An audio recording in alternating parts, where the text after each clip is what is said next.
मैं हूँ NDMC gate number 2 पर। मेरे साथ हैं वह व्यक्ति जिन्होंने यूनियन के अंदर महागठबंधन के भी संयोजक रहे, हर समाज की हर आवाज़ को लेके हर वक्त चलते रहे। आज उनसे बड़ा सवाल लेने जा रहा हूँ, जो एनडीएमसी वर्कर्स यूनाइटेड फ्रंट के प्रेसिडेंट हैं जितेंद्र जी।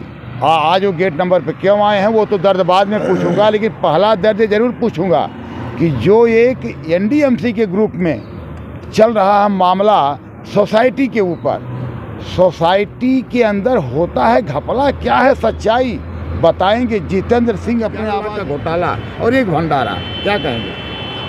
पहली बात तो कोई भी सोसाइटी जो होती है वो वेलफेयर के लिए काम करती है, और भंडारा तो एक निजी चीज़ है जो लोग अपने विश्वास और अपनी आराध्यता के लिए करते हैं। उसका जो जितना भी खर्च होता है सब पदाधिकारी अपनी जेब से करते हैं, लेकिन जो इस बार भंडारा किया गया है वो सोसाइटी के खर्चे से किया गया है, जो बिल्कुल ही गलत है।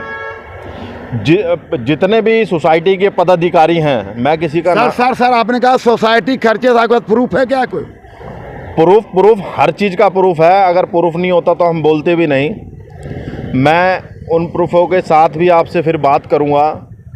जब से ये नई सोसाइटी का निर्माण हुआ है, जो हमारे क्या नाम है पदाधिकारी इन पदों पे अभी विराजमान हैं, उन्होंने कोई भी हमारे जितने भी हमारे कर्मचारी हैं, एक भी कर्मचारी को अभी तक इन्होंने मेंबर नहीं बनाया है। इनकी नीतियां हमेशा से ही सोसाइटी के खिलाफ रही हैं। हमारे हज़ारों कर्मचारियों को जो लोन के लिए फार्म भरते हैं, उन्हें 6-6 महीने 8-8 महीने इस चीज़ से वंचित रहना पड़ता है। उनको ज़रूरत आ जाए। वहाँ के कुछ लोग गुरुजी ये कहते हैं कि 20,000 दो, फटाफट लोन ले लो। हाँ, उनके कुछ चटुकारिता जो लोग करते हैं उन्होंने बना रखे हैं, जो पैसे लेकर ये काम करते हैं, और उनकी बहुत लंबी लाइन है। वो लाखों रुपए में ये क्या नाम है चटुकारिता करके पैसे कमा रहे हैं, और ये धंधा कम से भी कम 3-4 सालों से ये चल रहा है, और इसे हम देख रहे हैं अपनी आंखों से।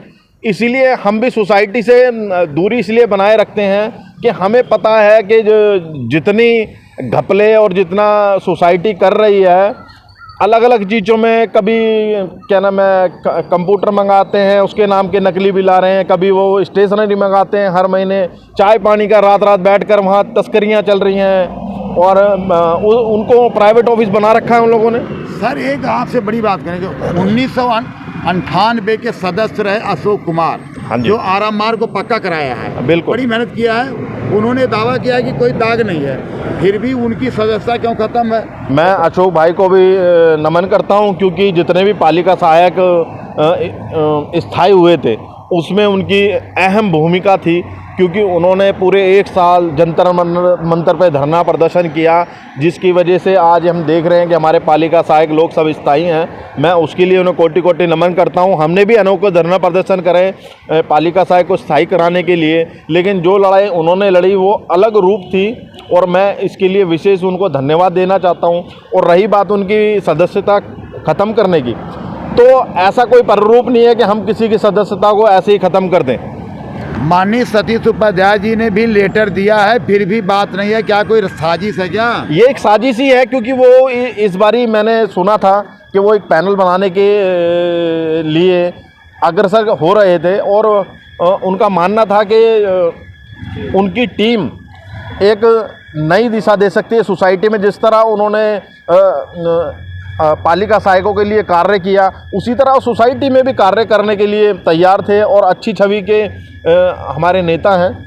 और मैं चाहूँगा कि वो सोसाइटी में आने वाले जो इलेक्शन है उसमें वो भाग लें, लेकिन हमें अचानक पता चला कि उनकी सदस्यता रद्द कर दी जाए। ये इससे एनडीएमसी वर्कर्स यूनाइटेड फ्रंट को भी थोड़ा झटका लगा है कि भाई ऐसे किसी की सदस्यता क्यों रद्द की जाए। तो मैं मानूंगा कि अगर उनको सदस्यता उनकी बनी रहती है तो हम सब साथ मिलकर इलेक्शन लड़ेंगे, और सोसाइटी को सवाल होता है चुनाव लड़ने का, नहीं सवाल तो ये बनता है कि बाबा साहब ने एक बात कही थी, अधिकार है, आप चुनाव लड़ो मत चलो। हिंदुस्तान की 140 करोड़ की जनता है, कहाँ चुनाव लड़ेगी नहीं लड़ेगी उनके ऊपर फैसला है, लेकिन किसी की सदस्यता ख़त्म कर देना अगर सोसाइटी की बात है उस पर सर तोड़।